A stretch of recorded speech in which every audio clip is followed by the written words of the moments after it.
You guys will find that you have passions, and having a passion is a gift. I think we all have passions, and you don't get to choose them, they pick you, but you have to be alert to them. You have to be looking for them. And when you find your passion, it's a fantastic gift for you because it gives you direction, it gives you purpose. You can have a job, or you can have a career, or you can have a calling. And the best thing is to have a calling. And if you find your passion, you'll have that, and all your work won't feel like work to you. Many kids and many grown-ups do figure out over time what their passions are. And sometimes we let I don't think it's that hard. I think what happens though sometimes is that we let our intellectual selves overrule those passions. And so that's what needs to be guarded against. My job, one of my jobs as the leader of Amazon, is to encourage people to be bold. And people love to focus on things that aren't yet working.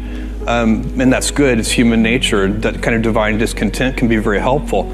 But it's incredibly hard to get people to take bold bets. And you need to encourage that. And if you're gonna take bold bets, they're going to be experiments, and if they're experiments, you don't know ahead of time whether they're going to work. Experiments are by their very nature prone to failure, but big successes, a few big successes compensate for dozens and dozens of things that didn't work. So, bold bets, AWS, Kindle, Amazon Prime, our third-party seller business, all of those things are examples of bold bets that did work, and they pay for a lot of experiments. I've made billions of dollars of failures at Amazon.com. Literally, billions of dollars of failures. And you might remember Pets.com or Cosmo, or give myself a root canal with no anesthesia very easily. None of those things are fun, but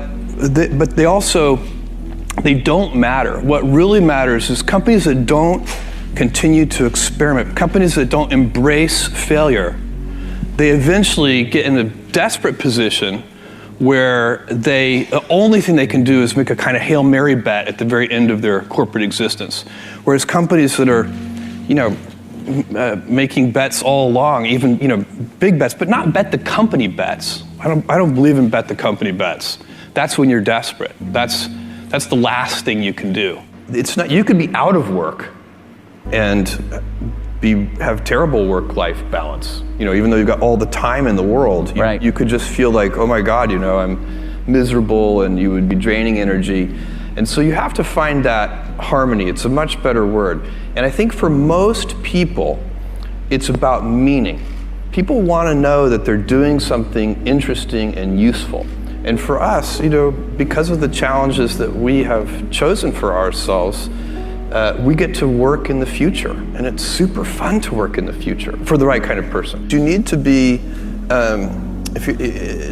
nimble and robust. So you need to be able to take a punch, and you also need to be quick and innovative and doing new things at a high speed. That's the best defense against the future. And you have to always be leaning into the future. If you're leaning away from the future is going to win every time. Never, ever, ever lean away from the future. We all have adversity in our lives. I doubt if you really, if you know somebody, any friend or anybody that you talk to, there's no lack of adversity, and by the way, that's good, because it's what teaches us how to get back up. You fall down, you get back up. It always happens. And you get certain gifts in life, and you want to take advantage of those.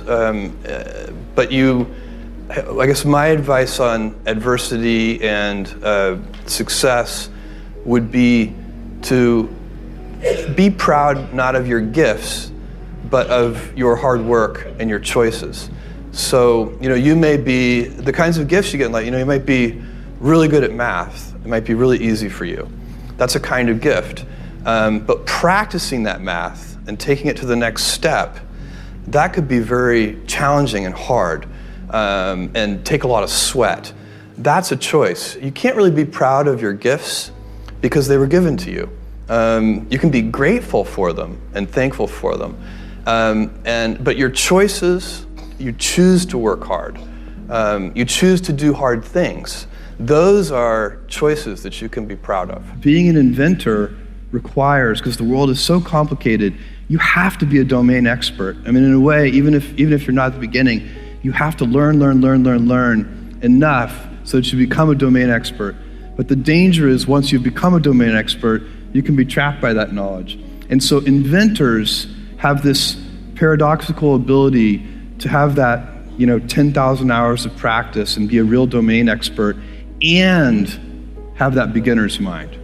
Have that look at it freshly, even though they know so much about the domain.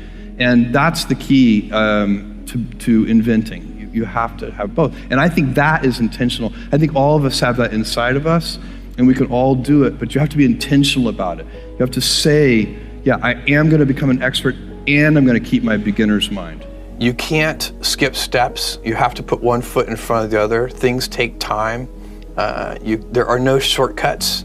And but you want to do those steps with passion and ferocity. It's easy to have ideas. It's very hard to turn an idea into a successful product.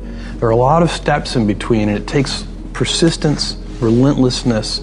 So I always tell people who are who think they want to be entrepreneurs, you need a combination of stubborn relentlessness and flexibility. And you have to know when to be which. And basically you need to be stubborn on your vision, because otherwise it'll be too easy to give up. But you need to be very flexible on the details, because as you go along pursuing your vision, you'll find that some of your preconceptions were wrong, and you're going to need to be able to change those things. So I think taking an idea successfully all the way to the market and turning it into a real product that people care about and that really improves people's lives is a lot of hard work. Don't try to chase what is kind of the hot passion of the day. I think we actually saw this, I think you see it all over the place in many different contexts, but I think we saw it in the internet world quite a bit, where at the sort of peak of the sort of internet mania in say 1999, you found people who were very passionate about something. They kind of left that job and decided, I'm going to do something in the internet, because it's it was almost like the the 1849 gold rush in a way. I mean, you find that people, if you go back and study the history of the 1849 gold rush, you find that at that time everybody who was within shouting distance of California was they might have been a doctor, but they quit being a doctor and they started panning for gold, and that almost never works. And even if it does work, according to some metric, financial success or whatever it might be, I suspect it leaves you ultimately unsatisfied. So you really need to be very clear with yourself. And I think one of the best ways to do that is this notion of projecting yourself forward to age 80, looking back on your life and trying to make sure you've minimized the number of regrets you have. That works for career decisions. It works for family decisions. Do you want? I have a 14-month-old son, and it's very easy for me to, if I think about myself when I'm 80, I know I want to watch that little guy grow up.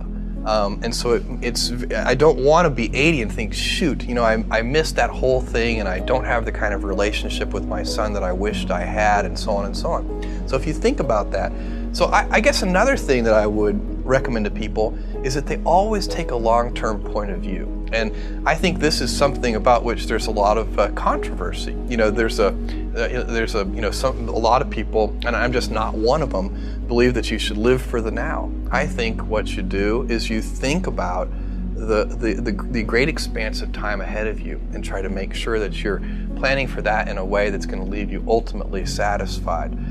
So this is the way it works for me. And I mean, everybody needs to find that for themselves.